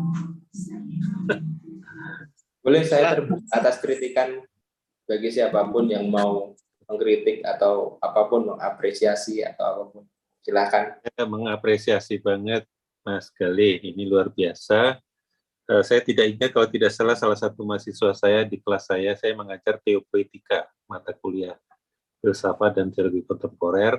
Saya juga sama seperti Mas Gali dan beberapa orang yang sudah sedikit bosan dengan teologi, lalu mencari jalan dengan teopoetika. Teopoetika itu tadi disebutkan oleh Menir Kruger, ya menggambarkan Tuhan yang baru. Theo itu kan Tuhan, theos ya, Allah itu atau dewa. Poesis itu kan menciptakan, dan saya kira seniman adalah garda depan dari orang-orang yang menciptakan secara baru Allah ya, menurut pengalaman pribadi maupun tafsir terhadap pengalaman bersama ya. Misalnya tadi kan tentang corona itu kan jelas bukan subjektif ya, itu pengalaman bersama yang disalurkan lewat seminar. Saya membingkainya teopoetika dan sangat mendorong mahasiswa. Kalau tadi Mener Kruger menawarkan apakah mungkin tugas akhir mahasiswa itu dalam bentuk karya seni, saya termasuk yang mendukung. Hanya karena saya bukan siapa-siapa di fakultas, jadi ya. Tapi saya sudah tawarkan langsung dalam sebuah FGD kami, itu saya tunjukkan di Hawaii itu tesis dan disertasi sudah dimungkinkan kombinasi antara teks dan karya seni. Nah, karena penelitinya seorang antropolog di Lembata, pulau tentang tempat perburuan paus ya di ujungnya Flores itu, daripada dia menceritakan analisa wawancara, dia lalu mengumpulkan lukisan-lukisan dan dia membuat lukisan sendiri untuk menggambarkan pengalaman bersama penduduk setempat. Nah, itu diizinkan di Universitas Hawaii. Nah, saya berharap di masa mendatang di Fakultas Teologi juga diberi ruang untuk semacam itu. Di teologi sendiri sebetulnya sudah banyaklah orang-orang yang menghargai seni sebagai cara berteologi. Hanya mungkin bingkainya masih teologi, titik berangkatnya. Nah, saya menawarkan mahasiswa dengan teopoetika. Titik berangkatnya bukan berteologi, tetapi pengalaman. Nah, tadi Mas Galih bicara tentang mitologi, justru diberi ruang di teopoetika. Mitologi-mitologi lokal, karena itu kan cara manusia secara historis, secara kultural, membayangkan yang ilahi. Silahkan diperdebatkan yang ilahi itu sama nggak dengan Tuhannya Kristen, nah itu silakan teologi yang memperdebatkan. Tapi di wilayah teopoetika itu mungkin sekali. Nah, ini informasi buat Mas Galih dan teman-teman, itu sudah sangat lazim di kekristenan timur. Jadi bukan semua kekristenan anti seni, tetapi Protestan ya, khususnya Calvinis, yang gereja Calvin yang pertama itu kan tanpa musik, tanpa apapun, bersih dari segala macam sebagai perlawanan terhadap Katolik. Ya. Nah, jadi sementara di kekristenan timur ada dua jenis ya, timur tuh ortodoks timur maupun kekristenan oriental ya, gereja Mesir, gereja Syria. Itu biasa. Teopoetika itu biasa. Mereka menggambarkan lagi secara baru.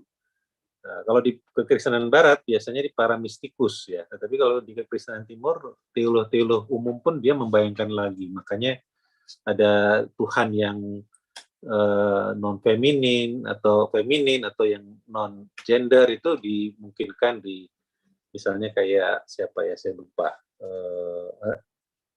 apa namanya Dionysius ya dari Areopagus. Nah itu dia menggambarkan secara baru Tuhan dan itu sangat dikembangkan misalnya oleh beberapa teolog posmo ya, John Caputo, Richard Kenny. Beberapa waktu yang lalu Ombak saya membicarakan tentang Catherine Keller karena saya menulis tentang Catherine Keller yang sangat fasih dalam teopoetika.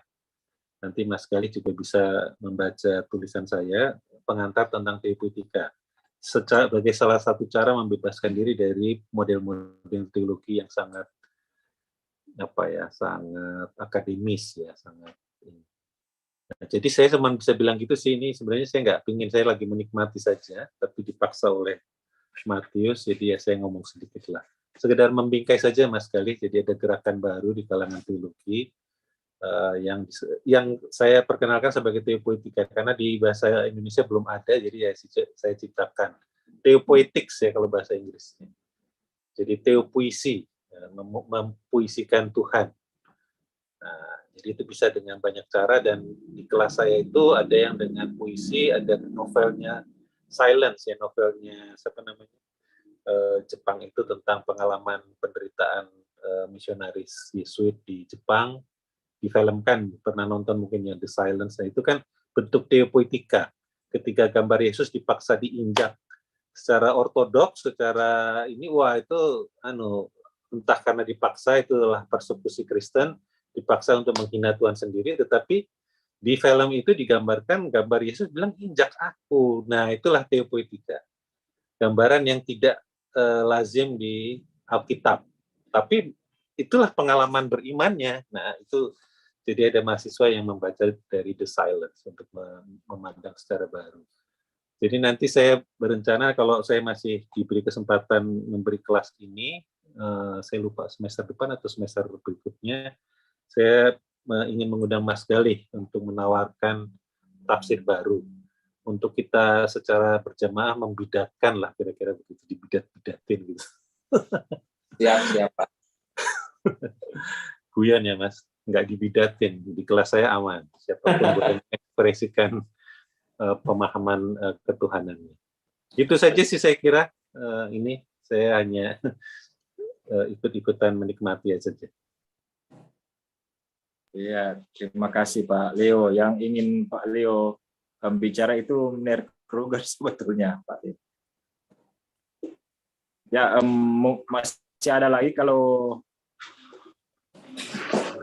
Nerd Kruger ini mungkin masih agak, mungkin ada yang ingin disampaikan lebih, mungkin Nerd, dipersilakan.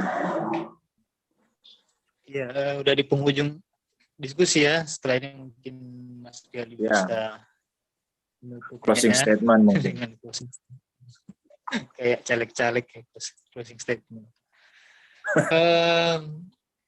Selain, kalau bisa dibilang ya, Mas Gali ini selain seorang penafsir, bagi kami Mas Gali itu adalah seorang penafsir Alkitab, tapi juga seorang spiritualis gitu. Tapi juga mistikus, kan gambaran-gambaran terhadap apa yang dia bisa dipertanyakan, misalnya kenapa menggambar Musa yang berjalan itu dengan seperti itu, padahal kan di teks tidak begitu. Itu bisa jadi pertanyaan yang sangat negatif gitu dari umat, karena biasanya jemaat itu sangat kaku dalam membaca teks ya. Kalau teksnya bilang Musa berjalan membelah laut, ya dia jalannya di membelah laut, tidak seperti tadi itu. Itu sangat mistis sebenarnya. Para mistikus sering membuat itu melampaui apa yang bisa kita baca dari teks. Jadi lukisan ini merupakan, katakanlah, pelampauan. Apa yang tidak bisa dibahasakan dari teks itu kita bisa lihat dari lukisan maupun karya seni lainnya. Itu sih yang saya bisa katakan, dan sangat mengapresiasi, sangat berterima kasih juga karena Mas Gali sudah mengizinkan kami untuk menikmati lukisan-lukisan mahakaryanya yang sangat fenomenal itu. Ya, begitu Matius. Ya, ada Hana mungkin ya, mungkin terakhir ya Hana. Hana Oke, sudah terima live kasih. kayaknya, udah pamit. Oh iya. Ya, kalau sudah tidak ada lagi tanggapan, respon atau dan sebagainya, mungkin langsung saja ya, ini mengingat waktu, dan terima kasih bagi kita semua para penggemar ombak, dan barangkali ada ucapan terima kasih mungkin dari Moreyan mungkin.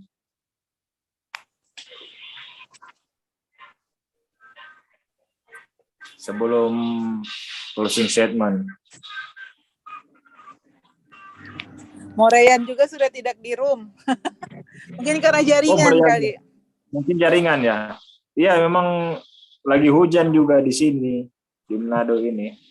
Ya, mungkin langsung saja closing statement ya, Mas Gali. Terima kasih, Mas. Oke, terima kasih teman-teman sudah memberikan waktu buat saya untuk berceloteh ke sana kemari. Terima kasih sudah melihat, mengapresiasi perjalanan spiritual saya di dalam karya-karya saya.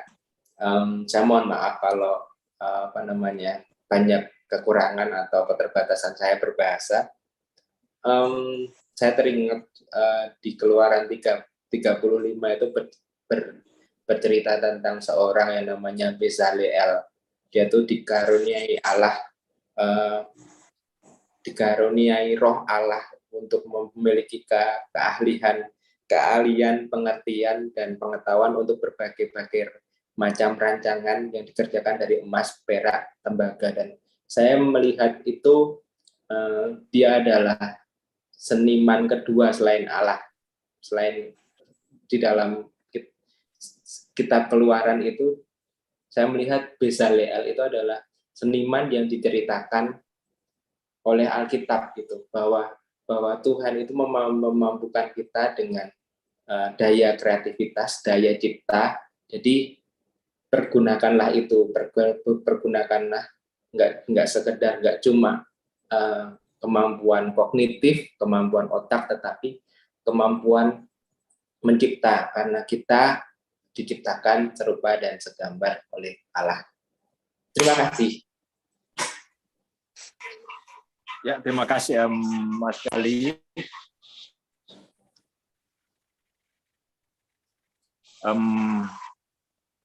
Apa namanya, lukisan-lukisan yang terilhami dari kitab suci. Terima kasih untuk kita semua, Mayor Gruber sebagai penanggap dan Mas Gali sebagai pembicara, ada ujung tombak juga Merleo dan Lydia yang masih tetap setia, ada Mas Erwin juga. Terima kasih.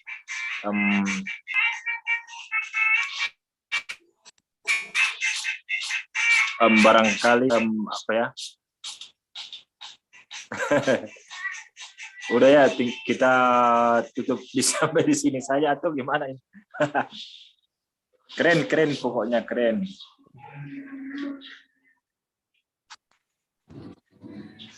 Terima kasih Mas Gali. Apakah kita akan tutup dengan doa?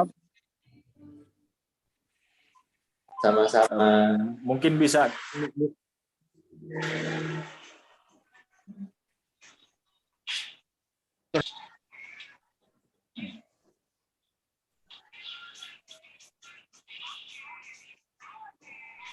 Ya.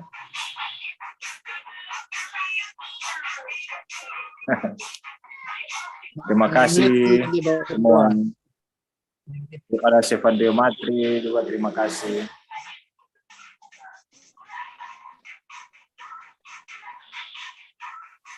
Mau tutup dengan doa, Marso, semua ini.